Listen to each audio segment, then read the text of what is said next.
Okay, एक बार और आप सब लोगों का स्वागत है हमारे इस बाइबल स्टडी में। टाइपोलॉजी हम सीख रहे हैं, प्रकार विद्या जिसे बोलते हैं। और आज हम दूसरे व्यक्ति के बारे में देखने जा रहे हैं। दूसरे व्यक्ति के बारे में बड़े आराम से मैं चलूंगा, ठीक है। इंग्लिश और हिंदी दोनों में बोलते हुए बड़े आराम से।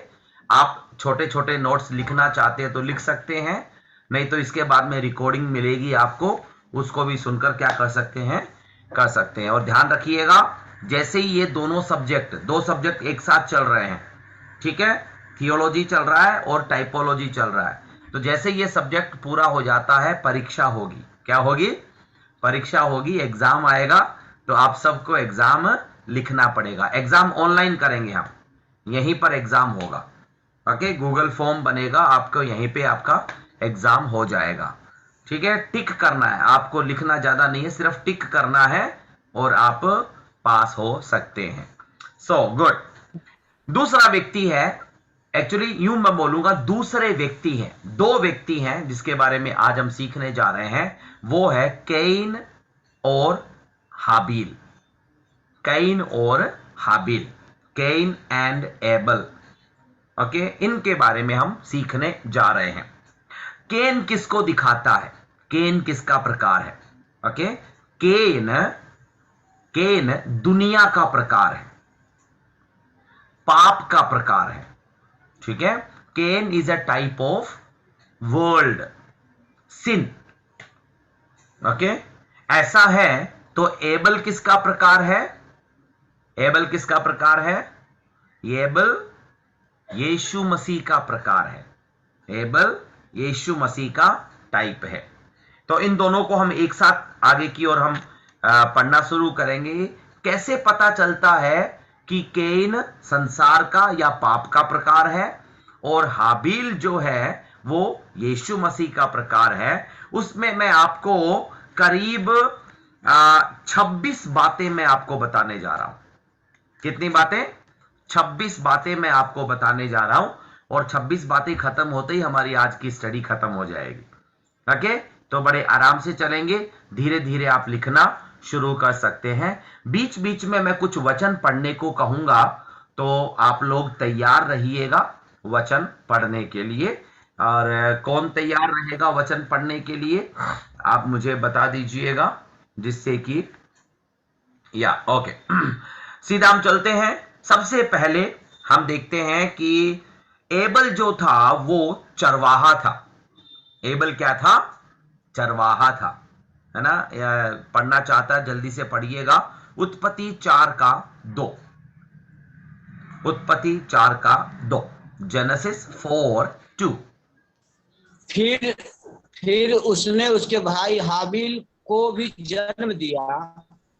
हाबिल भेड़ बकरियों का चरवाहा बन गया, परंतु कैन भूमि पर खेती करने वाला किसान बना। ओके, तो यहां पे लिखा हुआ है कि एबल क्या बन गया? वो एक चरवाहा बन गया, गडरिया बन गया। और यूहन्ना 10:11 में क्या लिखा हुआ है? कोई बता सकता है बिना पढ़े? यूहन्ना 10:11 में क्या लिखा हुआ है? यूहन्ना 10:11 यीशु मसीह के बारे में बताता है, जहां यीशु को चरवाहा बताया गया है। क्या बताया गया है? चरवाहा बताया गया है। एक रिक्वेस्ट आई है कि बीच में मलयालम में बोलिएगा, या मैं कोशिश करता हूं। आपने बहुत अच्छे आदमी को बोला मलयालम बोलने के लिए। फिर भी मैं कोशिश करता हूं। ओके, बीच में हम मलयालम बोलेंगे, ठीक है। अभी तक तो बिल्कुल सिंपल गया है ना, इसको अभी तो आपको समझ में आ गया होगा चरवाहा क्या है, गडरिया क्या है ना। ओके, तो एबल യേശു മസീനെ കാണിക്കുന്ന ഒരു വ്യക്തിയാണ്. ഓക്കെ, ഹാബീൽ. കൈന് ലോകത്തെ അല്ലെങ്കിൽ പാപത്തെ കാണിക്കുന്ന വ്യക്തിയാണ്. ഓക്കെ, അതിനകത്ത് നമ്മൾ ആദ്യത്തെ പഠിച്ചത് पहला हमने पढ़ा कि एबल चरवाहा था, वो चरवाही किया करता था। He was a shepherd, he was a shepherd. तो वो कैसे यीशु को दिखाता है? यीशु मसीह मुख्य चरवाहा है। Jesus Christ is chief shepherd, chief shepherd. Okay, सिर्फ चीफ शेपर्ड नहीं है, he is a good shepherd, he is a good shepherd. Okay, chief shepherd है he is a good shepherd है। इतना ही नहीं है, he is a dying shepherd. कौन सा शेपर्ड है वो? डाइंग शेपर्ड है, मरने वाला। किसके लिए मरने वाला? अपनी भेड़ों के लिए जान देने वाला, मरने वाला चरवाहा है। तो ये जब दो तीन बातें देखते हैं तो एबेल की जिंदगी में भी हमने इसे देखा था। पहला हमने क्या देखा कि वो एक अच्छा चरवाहा है, अच्छा चरवाहा है। हाबिल की जिंदगी को भी देखिएगा, हाबिल भी क्या था? एक अच्छा चरवाहा था। हाबिल और कैन के बीच में क्या होती है? बातचीत होती है ना, और कोई उनके बीच में कोई झगड़ा नहीं होता, लेकिन क्योंकि हाबिल कुछ करता है तो कैन को गुस्सा आ जाता है। इसके बावजूद भी हाबिल के मन में क्या नहीं है?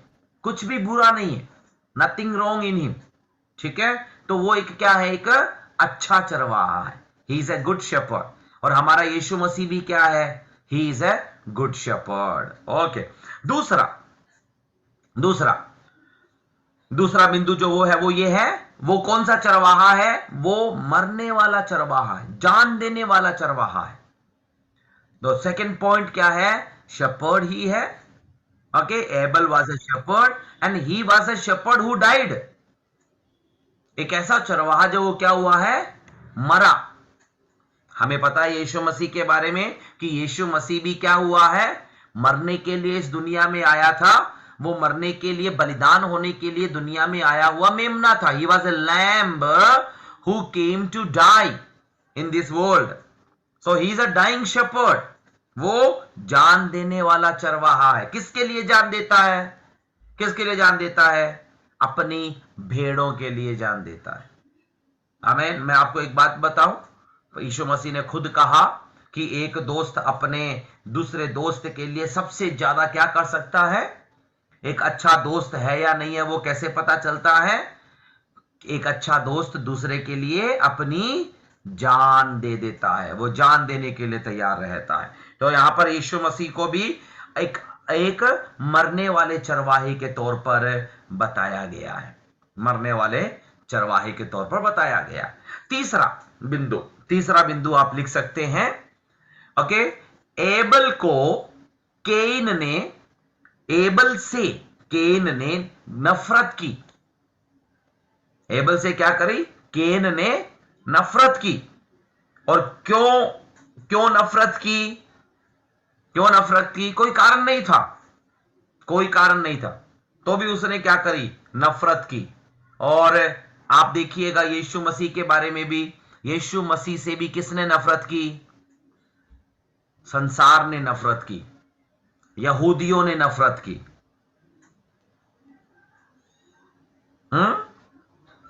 एबल जब ऑफरिंग चढ़ाता है तो वहां पर चढ़ाने के लिए जैसे ही जाता है तो उसकी ऑफरिंग को परमेश्वर क्या कर लेता है? स्वीकार कर लेता है।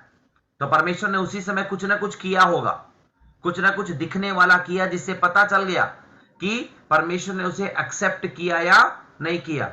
उससे केन क्या हो गया? नफरत से भर गया। ओके, सब लोग मेरी बात ध्यान से सुनिए।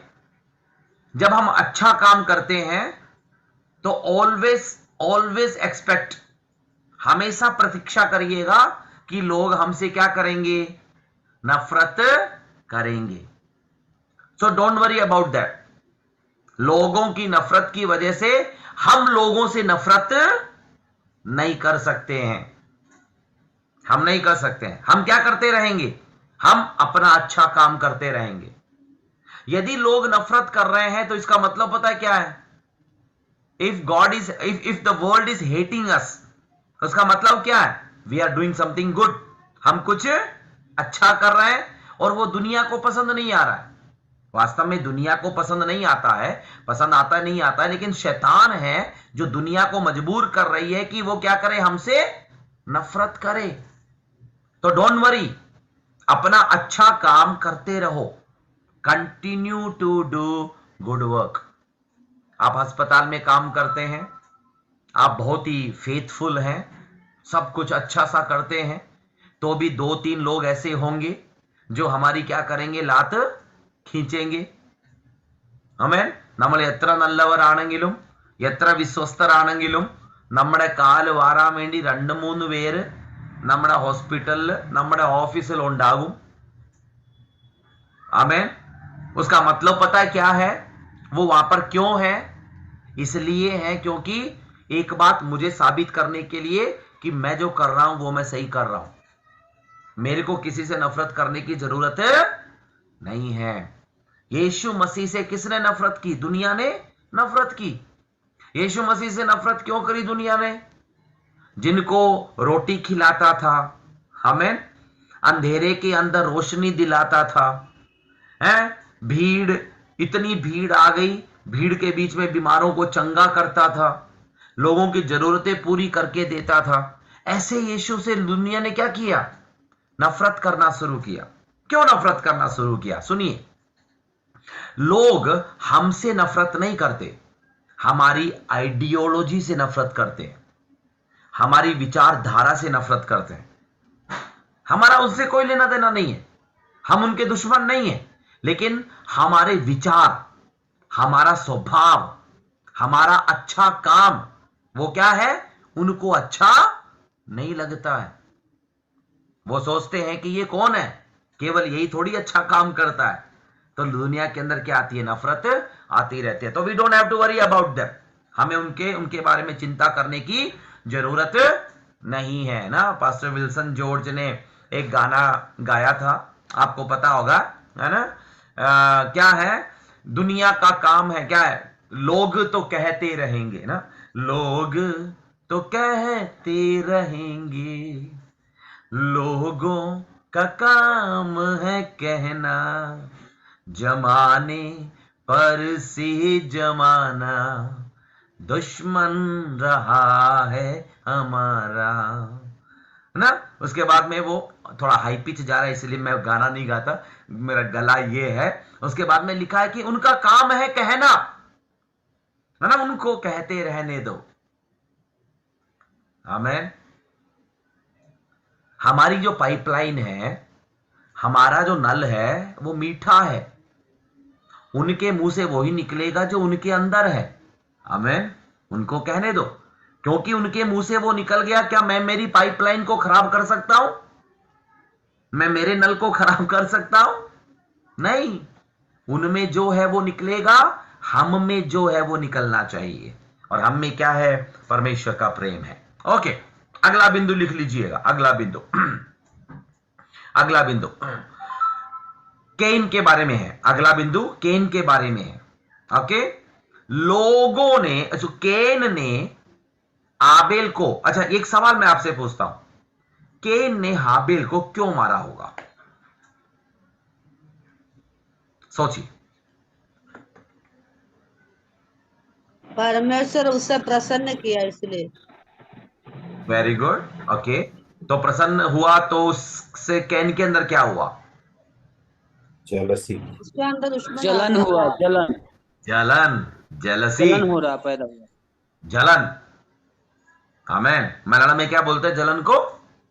असूया। इसका मतलब असूया बीच में आ गई, जलन बीच में आ गई, ईर्ष्या बीच में आ गई। तो यहां पर है, ईर्ष्या के कारण कैन ने हाबिल को मारा।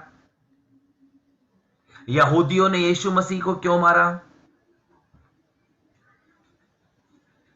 थोड़ा हम पढ़े मत्ती 27 का 18, पढ़िएगा जल्दी, कोई भी पढ़ने में मदद कीजिएगा। मत्ती 27 का 18।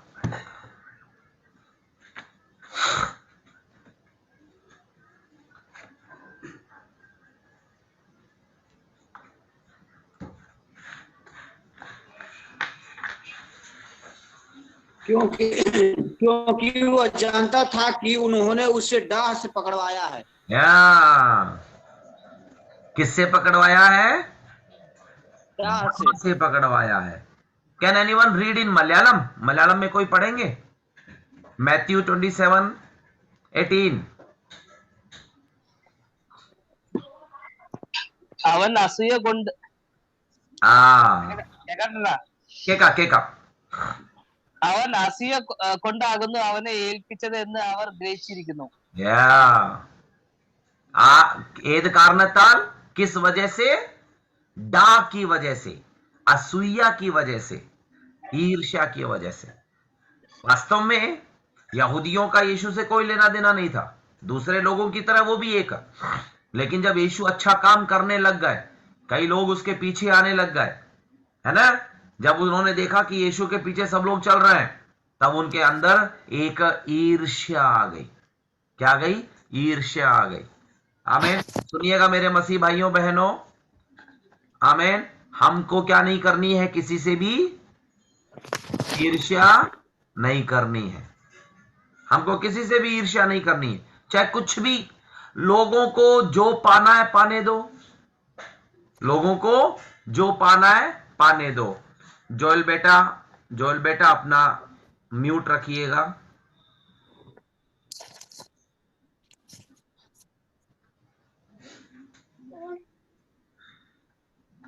या थैंक यू।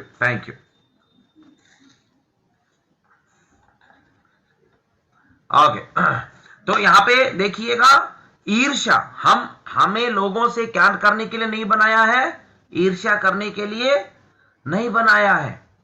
मैं हमेशा ना, चर्च में भी मैंने कई बार बताया है, लोग हमेशा, हमारे मन के अंदर विचार होना चाहिए कि मेरा भाई मेरे से ज्यादा बढ़े। मैं 10वीं तक पढ़ा हूं, मेरा भाई 12वीं तक पढ़े। मैं केवल एसपी बना हूं, मेरा भाई डीएसपी बने, है ना। डीएसपी बड़ा होता है, एसपी बड़ा होता है। ओके, तो हम चाहते हैं कि हमारे लोग क्या बने? बड़े बने। We should be happy about, है ना, आवर ब्रदर, हमारे भाइयों के प्रति। यहां पर देखिए, नफरत ने यीशु को क्या किया? यहूदियों के द्वारा क्रूस पर चढ़वा दिया। ओके, अगला पॉइंट लिखिएगा। तो आप देख पा रहे हैं ना, आप समझ पा रहे हैं इन बिंदुओं के अंदर, able, can versus Jesus and the world, कैसे वो पुराने नियम में हुई बात नए नियम को दिखा रही है। टाइपोलॉजी, ठीक है। तो इसका मतलब पता है क्या है? जब आप कैन का प्रचार करोगे तो किसका प्रचार करना है? संसार का प्रचार करना है, पाप के बारे में बताना है। यदि आप एबल का प्रचार करोगे तो किसका प्रचार करना है? यीशु मसीह का प्रचार करना है। तो इसीलिए टाइपोलॉजी का मेन मकसद यही है, take old testament and preach new testament. नए नियम को लीजिए और पुराने नियम को लीजिए, नए नियम का प्रचार कीजिए। यही है टाइपोलॉजी का मकसद। ओके, नेक्स्ट बिंदु। Now, Abel did not die natural death. Abel जो है प्राकृतिक मृत्यु नहीं मरा था। एबल प्राकृतिक मृत्यु, स्वाभाविक मृत्यु नहीं मरा था। उसका मतलब क्या है? കൊല്ലപ്പെടുകയായിരുന്നു। यस, उसे मारा गया था, उसकी हत्या हुई थी। क्योंकि उसकी हत्या हुई थी, उसकी जो डेथ थी वो अपनॉर्मल थी, नॉर्मल नहीं थी, नेचुरल नहीं थी, उसको मार दिया गया। यीशु मसीह को भी देखिएगा, यीशु मसीह की जो डेथ थी वो नॉर्मल थी, नॉर्मल डेथ नहीं थी, नेचुरल डेथ नहीं थी। यीशु मसीह की डेथ उस प्रकार उन दिनों की दुनिया ने सबसे क्रूरतम तरीके से किसको मारा? यीशु मसीह को मारा। ओके, आप पढ़ेंगे, आप प्रेरितों के काम 2:23 जल्दी से निकाल के पढ़ सकते हैं। प्रेरितों के काम 2:23।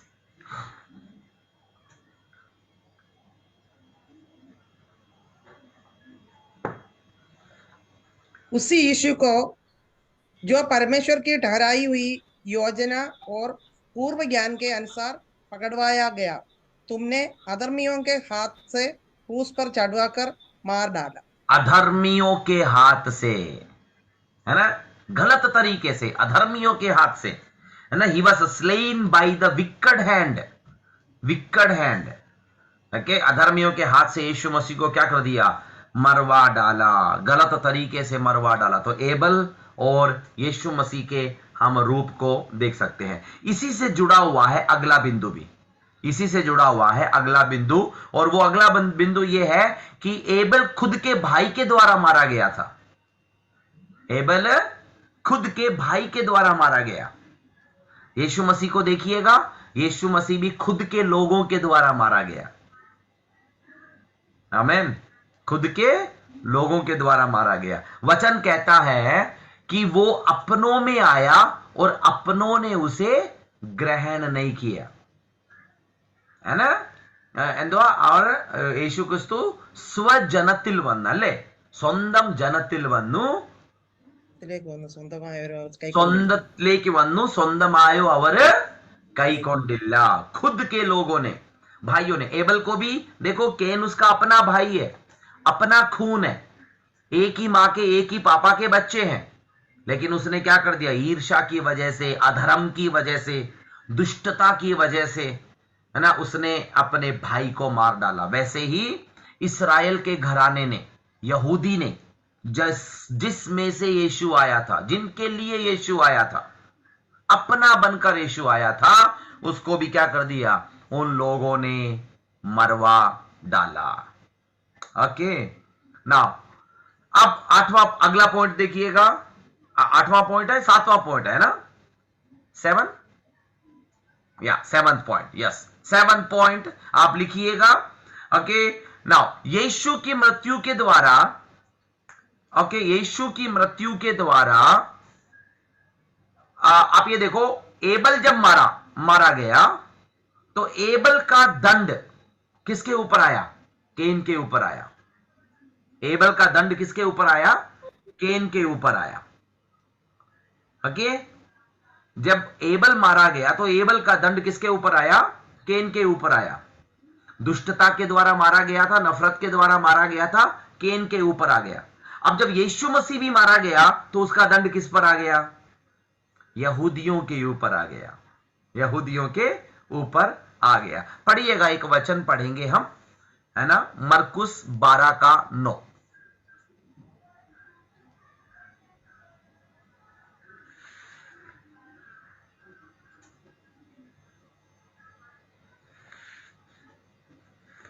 മർക്കോസ് 12:9.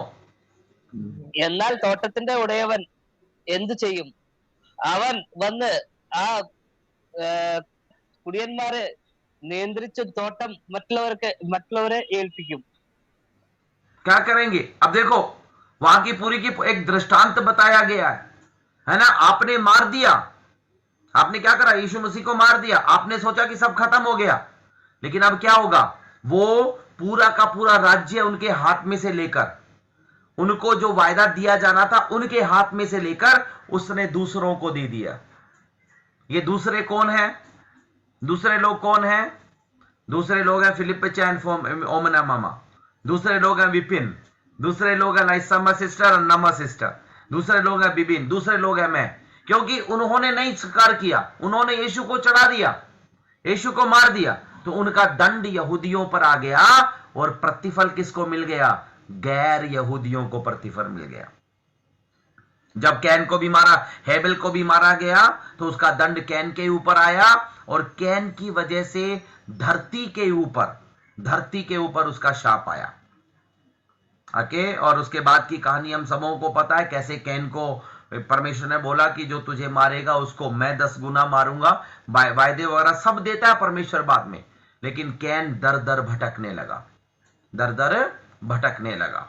ओके, अगला बिंदु लिख लीजिएगा, 8वां बिंदु है एबल की जो ऑफरिंग है ना। आपको पता है एबल एक ऑफरिंग लेकर आया था। किसका ऑफरिंग लेकर आया था, वो अपने जानवरों में से सबसे बढ़िया जानवर लेकर आया, और उसने आकर क्या किया, एबल ने चढ़ाया बेस्ट ऑफरिंग।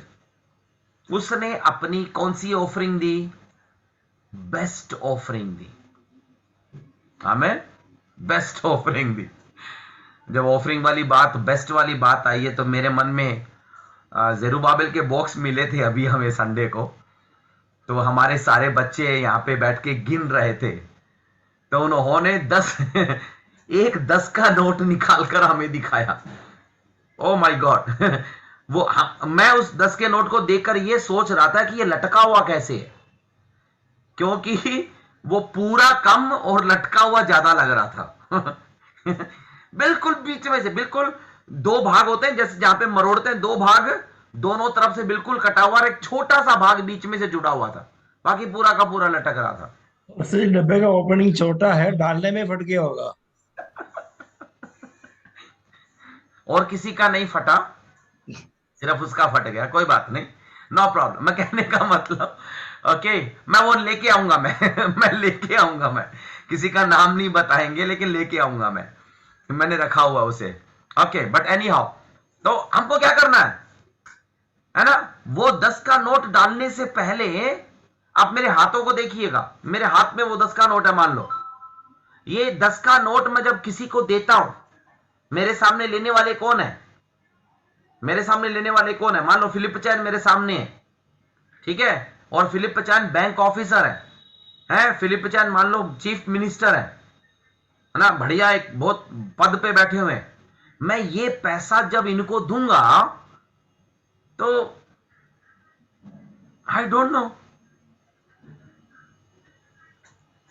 एक बात मेरे मन में आ रही है, हिंदू लोग जब माला, नोट की माला चढ़ाते हैं, तो आपने देखा है कि वहां पे जब वो नोट की माला चढ़ाते हैं तो कोई पुराना नोट लगाता है उसमें? वो नया का नया नोट बैंक से लेकर आते हैं। जब प्रभु को नहीं जानने वाले, परमेश्वर को नहीं जानने वाले इतना बेस्ट करते हैं, तो हमें कितना बेस्ट करना है। तो मैं कहने का मतलब सिर्फ पैसे की बात नहीं कर रहा हूं, मैं सिर्फ पैसे की, हम हमारी मेहनत देते हैं, चलो इसी संडे की बात बताता हूं मैं, है ना, हम सब यहां पर आ गए तो कोई और किसी पार्टी में जा रहा था, ठीक है, जैसे ही हम पहुंचे कोई पार्टी में जा रहे थे, तो पार्टी के लिए एक पार्टी वियर, है ना, बहुत बढ़िया तरीके से, है ना, टिप टॉप होके, मैंने बोला वही चर्च में क्यों नहीं हो सकता, वो चर्च में क्यों नहीं हो सकता? हमें, आप समझ रहे मेरी बात? बेस्ट, जिसको मैं ये नहीं बोल रहा हूं कि चमक धमक के आपको चर्च में आना, वो नहीं है, कहीं ना कहीं हमारे अंदर वो सफेद और पवित्रता जुड़ गई है, सफेद और पवित्रता जुड़ गई है ना, ना ना ना, बेस्ट बनना है हमें अपना बेस्ट, है ना, बेस्ट ऑफरिंग। एबल ने क्या दिया था? अपना बेस्ट ऑफरिंग दिया था। और यीशु मसीह का ऑफरिंग कैसा था? यीशु मसीह का ऑफरिंग कैसा था? बेस्ट ऑफरिंग था। परमेश्वर ने है कैसे? स्वंत जीवन, खुद का जीवन। परमेश्वर किसी स्वर्गदूत को बोलता, हे स्वर्गदूत एक काम कर, तू जाकर दुनिया के लिए मरकर वापस आ जा। स्वर्गदूत करता नहीं करता? आराम से कर लेता। परमेश्वर किसी को भी बना देता, चल इसके द्वारा मैं काम ही तो पूरा करना है, ये नहीं मिला कोई बात नहीं, सेकेंडरी चलने दो। काम चलाऊ काम नहीं, हिंदी में शब्द है, सब लोग मेरे पीछे बोलिए, काम चलाऊ। परमेश्वर ने काम चलाऊ काम नहीं किया, परमेश्वर ने अपना बेस्ट दिया। यीशु मसीह ने अपना बेस्ट ऑफरिंग दिया। इफिसियों 5:2 थोड़ा पढ़िएगा, इफिसियों 5:2।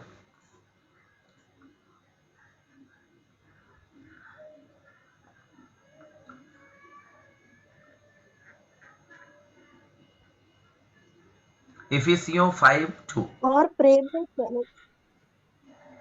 प्रेम में चलो जैसे मसीह ने भी तुमसे प्रेम किया और हमारे लिए अपने आप को सुखदायक सुगंध के लिए परमेश्वर के आगे भेंट करके बलिदान कर दिया। वाह, एक उसने अपने आप को भेंट की, अपने आप को क्या कर दिया? भेंट दे दिया। दूसरा, भेंट करके बलिदान दे दिया। और तीसरा, सुखदायक भेंट दिया, है ना। हिंदी में शब्द है उत्कृष्ट। सब लोग बोलिए मेरे साथ, उत्कृष्ट। उत्कृष्ट का मतलब सर्वश्रेष्ठ से भी ऊपर है, दी बेस्ट से भी ऊपर है। ऐसा उत्कृष्ट बलिदान, सुखदायक सुगंध में बलिदान किसने दिया? यीशु मसीह ने हमें दिया, हमारे लिए। उसने बिल्कुल भी क्या किया? अपने आप को पीछे नहीं रख छोड़ा। ओके, मैं आपको एग्जाम्पल, मुझे पता है अभी उत्तर जो मैं मांग चाहता हूं वो उत्तर नहीं आएगा, फिर भी है ना, फ्री होकर मेरे साथ बात करिएगा, ठीक है, फ्री होकर। फिलिप चैन और विपिन दोनों एक नदी के किनारे खड़े, फिलिप चैन और विपिन दोनों, और अचानक उन्होंने देखा कि निंसी डूब रही है। कौन कूदेगा पहले?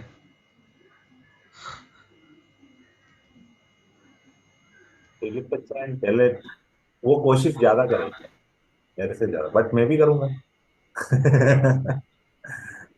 बट आपको जो चाहिए वो फिलिप बच्चन है। मैं समझ गया, मैं समझ गया। आप समझ रहे मेरी बात? परमेश्वर ने जब बलिदान दिया था तो उसने अपना बेटा हमें देखा, अपनी चीज हमें देखा, ऐसे बलिदान दे दिया जैसे अपने परिवार वाले के लिए बलिदान दे रहा है, अपने के लिए बलिदान दे रहा है। इसलिए उसका बलिदान पता क्या था? सर्वश्रेष्ठ था, द बेस्ट था। इसलिए मैंने कहा जब परमेश्वर को देते हैं तो क्या दें? हम अपना बेस्ट दें, अपना समय बेस्ट दें ना। परमेश्वर के लिए जो भी दें अपना बेस्ट दें। आमीन। जब भी मैं ट्रांसलेशन वगैरह करने के बाद में ना लोग बोलते हैं गले वगैरह के बारे में, है ना, तो थोड़ा संभाला करो ये सब है, तो बीच बीच में बोलते हैं यार थोड़ा बहुत धीरे हो जाया करो। तो मैं हमेशा उनको एक जवाब देता हूं, मैं अपना बेस्ट देना चाहता हूं, है ना। और कहीं ना कहीं लोग मुझे जानते भी केवल इसी वजह से हैं, है ना। लोग बोलते हैं कि नहीं हमको यही ट्रांसलेटर चाहिए। मैं ये नहीं बोल रहा हूं कि बड़ाई नहीं हो रही है, क्यों? क्योंकि मैं बेस्ट करना चाहता हूं। परमेश्वर ने, मैं जो गांव में पड़ा हुआ था, किसी के लायक नहीं था, जो भी था जहां भी था, वहां से उठाकर यदि वो इतना मेरे लिए कर सकता है तो क्या मैं परमेश्वर के लिए इतना नहीं कर सकता? आमीन। बेस्ट देना, अपनी तरफ से बेस्ट हमें देना है, क्योंकि हम किसको दे रहे हैं? परमेश्वर को दे रहे हैं। ओके, नाउ अगला पॉइंट लिखिएगा, 9वां पॉइंट लिखिएगा। ओके, जो एबल ने जो ऑफरिंग दी थी उसने अपने मेमने का इस्तेमाल किया था। किसका इस्तेमाल किया था? मेमने का इस्तेमाल। इंग्लिश में एक शब्द बोलूंगा, उसको लिखना चाहो तो लिख लेना कि फ्लोक ऑफरिंग। फ्लोक ऑफरिंग है ना, मतलब अपने फ्लोक में से उसने ऑफरिंग दिया, अपने झुंड में से, मेमनों में से उसने क्या दिया? ऑफरिंग दिया। एबल। केन ने किस में से दिया था? कोई बता सकता है? केन का ऑफरिंग क्या था? एनीवन? फल में से फल में से, अपनी फसलों में से, है ना। वो क्योंकि किसान था तो उसने अपना। ओके, एक बात मैं आपको क्लियर कर दूं, आपको पता होगा परमेश्वर इसलिए प्रसन्न या ना प्रसन्न इसलिए नहीं हुआ था क्योंकि हाबिल भेड़ लेकर आया था और केन फसल लेकर आया था। वो क्राइटेरिया नहीं था। आमीन। भाई कई लोगों को मैंने प्रचार करते हुए सुना है कि नियम है जब आप बलिदान लेकर आओ तो जानवर लेकर आना है, इसीलिए परमेश्वर केन से क्या नहीं हुआ? प्रसन्न नहीं हुआ ना। वो गलत प्रचार है। वहां पे प्रभु का वचन खुद कहता है दोनों की चीजों से परमेश्वर प्रसन्न था। दोनों की चीजों से परमेश्वर प्रसन्न था, लेकिन व्यक्ति से परमेश्वर प्रसन्न नहीं हुआ। इसलिए वहां पे शब्द लिखा हुआ है केन और उसके बलिदान में, हाबिल और उसके बलिदान से। तो उसमें मेन क्या था? कि मेन क्या था? केन जब दे रहा था तो उसके अंदर पूरा मन नहीं था। वो दे तो रहा था, लेकर आ तो रहा था, लेकिन क्या नहीं है? पूरे मन से नहीं दे रहा है। इसीलिए परमेश्वर क्या नहीं हुआ? प्रसन्न नहीं हुआ था। तो यहां पर एबल अपने फ्लोक में से देता है, मेमने में से देता है।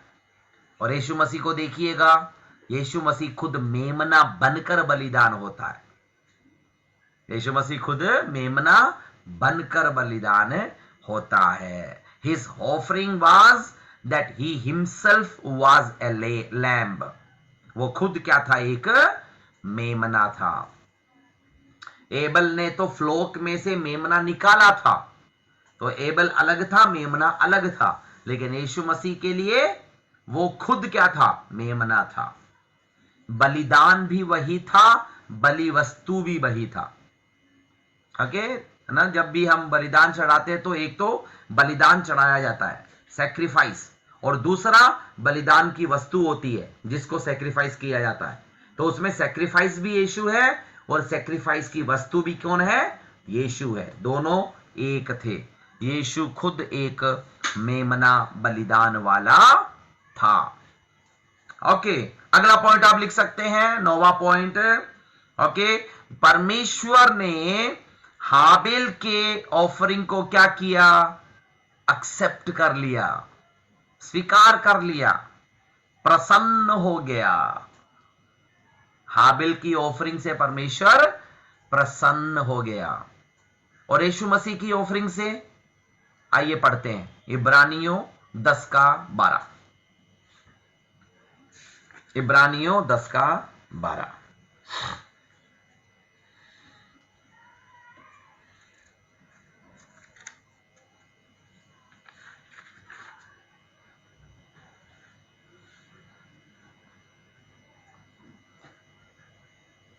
हिब्रू 10:12। परंतु ये व्यक्ति तो पापों के बदले एक ही बलिदान सर्वदा के लिए चढ़ाकर परमेश्वर के दाहिने जा बैठा। ओके, एक बार में सदा के लिए क्या चढ़ाकर? बलिदान चढ़ाकर परमेश्वर के दाहिने जा बैठा। तो इसका मतलब परमेश्वर ने स्वीकार किया, नहीं किया? परमेश्वर ने स्वीकार किया। पर यीशु मसीह का सैक्रिफाइस इतना परफेक्ट था कि परमेश्वर ने उसे स्वीकार किया और अपने दाहिने तरफ उसको क्या दिया? स्थान दे दिया, अपनी दाहिनी ओर स्थान दे दिया। ओके, अगला पॉइंट, थोड़ा सा जल्दी चलेंगे हम। अगला पॉइंट, ओके, अब हम देख सकते हैं कि जब आबेल ने जब उसको अपने बलिदान को दिया तो वो एक गवाह बन रहा था। वो क्या बन रहा था? एक गवाह बन रहा था। He was becoming a witness, एक गवाह बना। उसने अपने ऑफरिंग को देकर क्या किया? एक गवाही दी, गवाह बना। ओके, और क्या गवाही थी वो? क्या गवाह थी वो? राइचस, धर्मी, कि हाबेल धर्मी था। हाबेल धर्मी था। हाबिल ने अपना सैक्रिफाइस देकर, अपना बलिदान देकर एक गवाह बना। किस बात का गवाह? कि वो एक धर्मी था, धर्मी, राइचस था। यीशु मसीह के बारे में देखिए, यीशु मसीह ने भी खुद को परमेश्वर के सामने सौंपा और वो क्या बना? परमेश्वर की धार्मिकता बन गया। Jesus also offered himself and became the righteousness of God. परमेश्वर की धार्मिकता बन गया।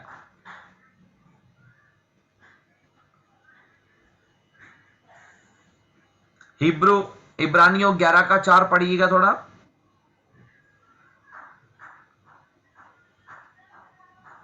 विश्वास की से हाबेल ने कैन से उत्तम बलिदान परमेश्वर के लिए चढ़ाया और उसी के द्वारा उसके धर्मी होने की गवाही भी दी गई, क्योंकि परमेश्वर ने उसकी भेंटों के विषय में गवाही दी। यहां पे उसने कैन से उत्तम बलिदान चढ़ाकर धार्मिकता की गवाही दी। क्या गवाह बना? वो एक धार्मिकता का गवाह बन गया, धार्मिकता का गवाह बन गया। मैं आपको इसके अंदर एक और चीज बताना चाहता हूं, जो पुराने और नए नियम में अलग अलग चीज तरीके से हमें समझना है। ओके, यदि आप लिख चुके हैं तो सुनिएगा। पुराने नियम के अंदर यदि आप और मैं धर्मी होना चाहते हैं तो किसी न किसी को बलिदान चढ़ाने की जरूरत है। एग्जाम्पल, यदि मैं धर्मी बनना चाहता हूं तो मुझे बलिदान चढ़ाना है, और जब मैं एक मेमने को लेकर आकर उसको बलिदान चढ़ाता हूं, मैं बलिदान चढ़ाकर वेदी के ऊपर मैंने चढ़ा दिया, तो उस बाहरी ये बाहरी चीज है, थर्ड पार्टी है ना? थर्ड पार्टी के मेमना, बछड़ा, कलोर, पंडुकी, मेरे पैसे के हिसाब से जब मैं इस थर्ड पार्टी को चढ़ाता हूं तब मैं धर्मी बनता हूं। मैं धार्मिकता की गवाही देता हूं। लेकिन यीशु मसीह के मामले में क्या था? यीशु मसीह के मामले में क्या था? वो खुद, यहां पर मैं किसी और को चढ़ा रहा हूं, लेकिन यीशु मसीह ने खुद को चढ़ाया और चढ़ाकर वो खुद परमेश्वर के सामने धर्मी बन गया। वो खुद परमेश्वर की धार्मिकता बन गया, परमेश्वर का राइचसनेस बन गया। यही हिब्रू के अंदर अभी हमने पढ़ा। उसने खुद को चढ़ाकर, उत्तम बलिदान चढ़ाकर परमेश्वर के सामने धार्मिकता की गवाही दी। ओके, अगला बिंदु।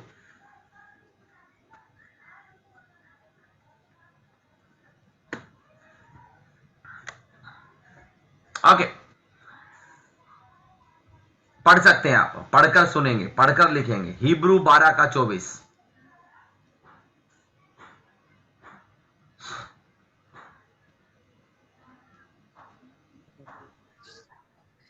और नहीं പുതിയ നിയമത്തിന്റെ മധ്യസ്ഥനായ യേശുവിനും ഹാബേലിന്റെ രക്തത്തെക്കാൾ ഗുണകരമായി സംസാരിക്കുന്ന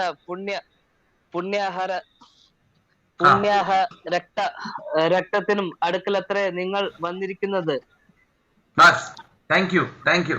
यहां पे क्या लिखा हुआ है कि आप एक ऐसे रक्त के पास आ गए, एक ऐसे लहू के पास आ गए हैं जो उत्तम उत्तम बातें करता है, उत्तम उत्तम बातें करता है। आपने वो वचन ध्यान से सुना, वहां पे कहीं पर भी ये डायरेक्टली नहीं लिखा हुआ कि एबेल का लहू बात कर रहा है, लेकिन हमें पता है कि हाबेल के लहू के बात करने से भी उत्तम यीशु का लहू, ऐसा बोला जाए तो इसका मतलब हाबेल का लहू भी बात कर रहा है। ओके, तो देखो, हाबेल का लहू जैसे जमीन पर से बात कर रहा था, मृत्यु के बाद भी हाबेल के लहू ने जमीन में से बात की, है ना। जब कैन के पास में परमेश्वर आता है और पूछता है तेरा भाई कहां है, तो वो बोलता है कि मैं मेरे भाई का क्या नहीं हूं, रखवाला नहीं हूं। तो परमेश्वर ने बोला कि उसका लहू क्या कर रहा है, गवाही दे रहा है, उसका लहू बोल रहा है, बात कर रहा है। क्या बात कर रहा है? लहू क्या बात करता है? हाबेल का लहू क्या बात कर रहा होगा? कल्पना कीजिए।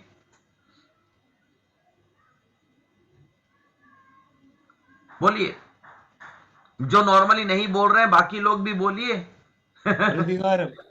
मेरा भाई मेरे को मार दिया।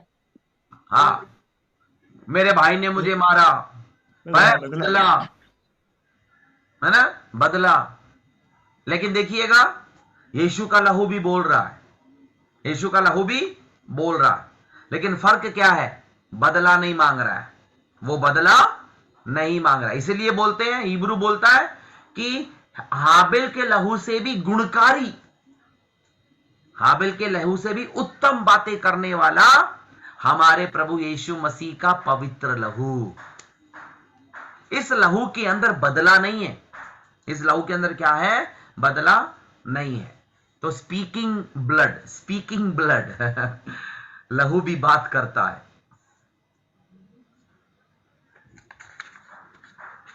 लहू भी क्या करता है? बात करता है।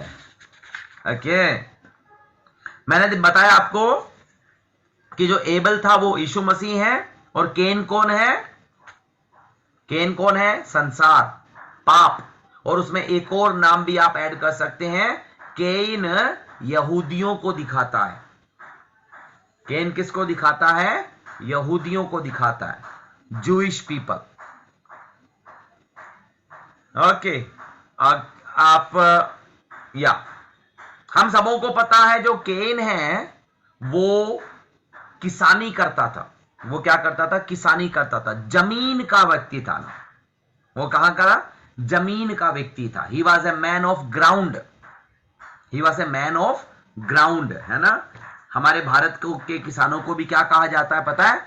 धरती के पूत, है ना। किसानों को, भारत के खासतौर पे पंजाब के जो लोग हैं, कई ट्रैक्टरों के पीछे, ट्रकों के पीछे आपने लिखा होगा कि धरती दे पूत, है ना, मतलब धरती के पुत्र। ये धरती के पुत्र क्यों बोलते हैं वो? क्योंकि वो किसानी करने वाले लोग हैं, धरती से फसल बनाने वाले लोग हैं। तो किसान, ये कैन भी क्या था? वो भी धरती का पूत था, धरती का पुत्र, धरती का था, ग्राउंड का था। ओके। और यहूदियों के बारे में क्या लिखा हुआ? यहूदियों के बारे में थोड़ा पढ़ेंगे हम। उत्पत्ति 13:15, उत्पत्ति 13:15, जेनेसिस 13:15।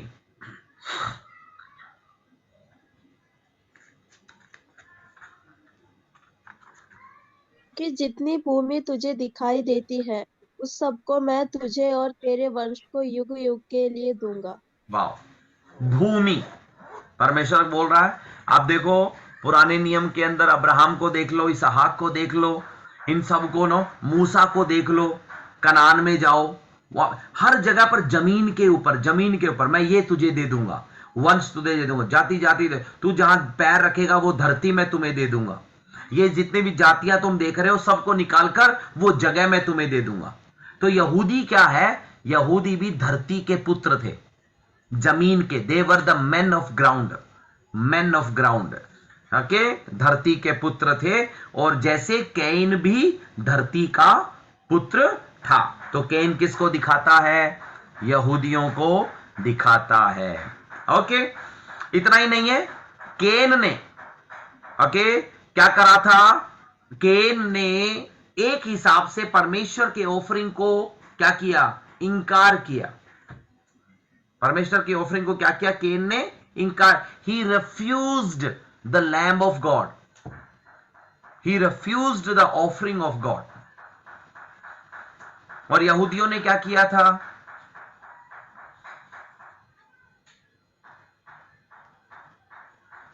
यीशु ने इनकार किया, यीशु का इनकार कर दिया। और यीशु के बारे में यूहन्ना बपतिस्मादाता क्या बोलता है?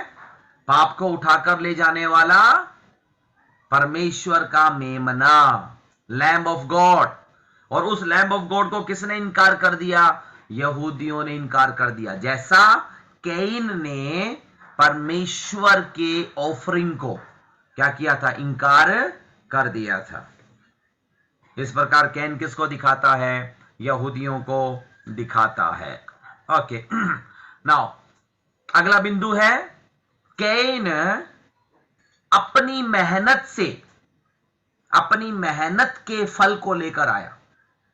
कैन अपनी मेहनत के फल को लेकर आया।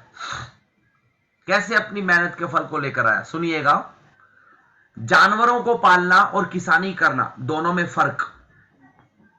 जानवरों को पालने के लिए हमको वो मेहनत नहीं करनी पड़ती है, मेहनत है उसमें, लेकिन जितनी किसानी के अंदर है, किसानी में पूरा पसीना है, मेहनत है, बीज है, धरती है, तैयार किया जाता है, बीज तैयार किया है, उसको पानी दिया जाता है, फिर खाद डाली जाती है। मैं अपनी मेहनत से कैन लेकर आया।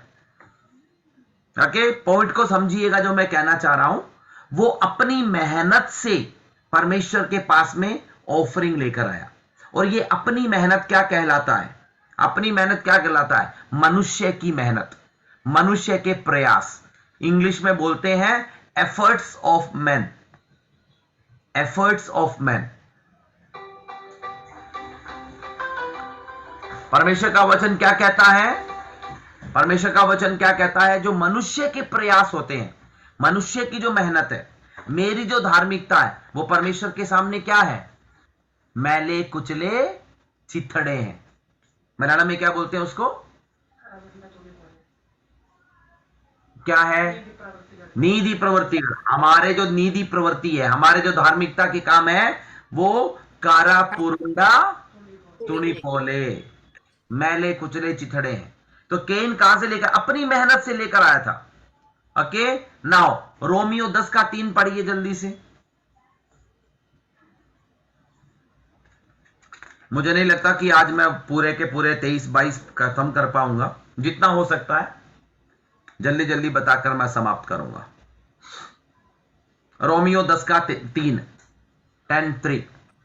क्योंकि वे परमेश्वर की धार्मिकता से अनजान होकर और अपनी धार्मिकता स्थापन करते करने का यत्न करके परमेश्वर की धार्मिकता के अधीन ना हुए। या देखो, परमेश्वर की धार्मिकता और खुद की धार्मिकता। खुद की धार्मिकता क्या है?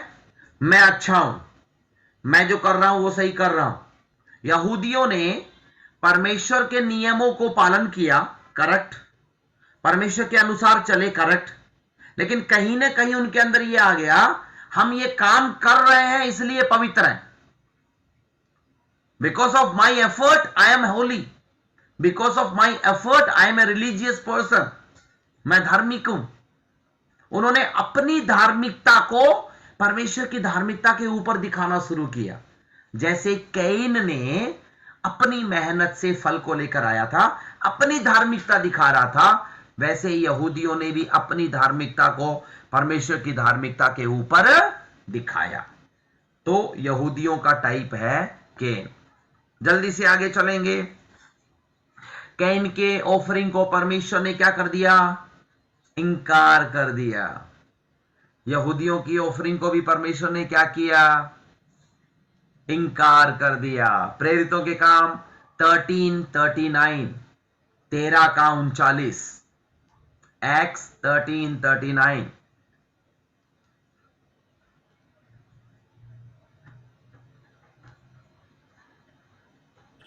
और जिन बातों से तुम मूसा की व्यवस्था के द्वारा निर्दोष नहीं ठहर सकते थे, उन्हीं सब से हर एक विश्वास करने वाला उसके द्वारा निर्दोष ठहराता है। आपने विश्वास नहीं किया और क्या हो गए? दोषी हो गए। क्या हो गए? दोषी हो गए। परमेश्वर ने भी क्या कर दिया? आपको ठुकरा दिया। परमेश्वर ने यहूदियों को क्या कर दिया? ठुकरा दिया। लेकिन विश्वास करने वाले क्या हो गए? निर्दोष बन गए। विश्वास करने वाले वो निर्दोष कैसे बने? उनको परमेश्वर ने स्वीकार किया। हाबिल को परमेश्वर ने स्वीकार किया था, यीशु मसीह को परमेश्वर ने स्वीकार किया था। कैन को परमेश्वर ने क्या कर दिया? ऑफरिंग को स्वीकार नहीं किया। यहूदियों की ऑफरिंग को भी किसने स्वीकार नहीं किया? परमेश्वर ने स्वीकार नहीं किया। ओके, नाउ अगला बिंदु, कैन को परमेश्वर ने अपने भाई के ऊपर एक सौभाग्य दिया। यह मुझे लगता है कैन की एकमात्र अच्छी बात है। अपने भाई के ऊपर भी एक अधिकार किसको दिया? कैन को परमेश्वर ने दिया। और वो कब हुआ हमें पता है। वो रोने लगता है प्रभु के सामने। वो कहता है अब जो भी मुझे देखेगा मुझे मार देगा, मैं भगोड़ा बन जाऊंगा। तब परमेश्वर उसको एक वायदा देता है ना, जो तुझे एक बार मारेगा मैं उसे क्या करूंगा? 7 बार मारूंगा। तो वो जब वायदा देता है तो वो क्या करता है? अपने भाई के ऊपर उसे एक अधिकार देता है। अधिकार देता है। इस्राएल को देखिएगा, इस्राएल को भी पढ़ने की जरूरत नहीं है। व्यवस्था विवरण 28:13, ड्यूट्रोनमी 28:13, वहां पे लिखा हुआ है कि इस्राएल को भी परमेश्वर ने राष्ट्रों का मुखिया बनाया। इस्राएल को, यहूदियों को परमेश्वर ने राष्ट्रों का मुखिया बनाया। The head of the nations, head of the nations. Okay, now आदम, अरे कैन ने क्या किया है? कैन ने चुपके से षड्यंत्र के द्वारा अपने भाई को मारा। कैन ने षड्यंत्र के द्वारा अपने भाई को मारा। कैसे भाई को मारा आपको पता है? उसको बहला फुसलाकर खेत में ले गया, वहां पे जाके कोई नहीं देख रहा था और उसे मार दिया। यहूदियों ने भी यीशु मसीह को कैसे मारा? षड्यंत्र के द्वारा मारा। षड्यंत्र के द्वारा मारा। और वो षड्यंत्र उनकी घृणा की वजह से हुआ था। प्रेरितों के काम 5:30, शायद हमने ये पढ़ा है वचन, है ना। उन्होंने भी अपने घृणा की वजह से, डा की वजह से षड्यंत्र करके यीशु मसीह को यहूदियों ने मार डाला। हमारा टाइम खत्म हो गया है, हम यहीं पे समाप्त करते हैं। बाकी बिंदु हम अगली क्लास में हम इसे पढ़ेंगे। ओके, तो समझ में आ रहा है कुछ?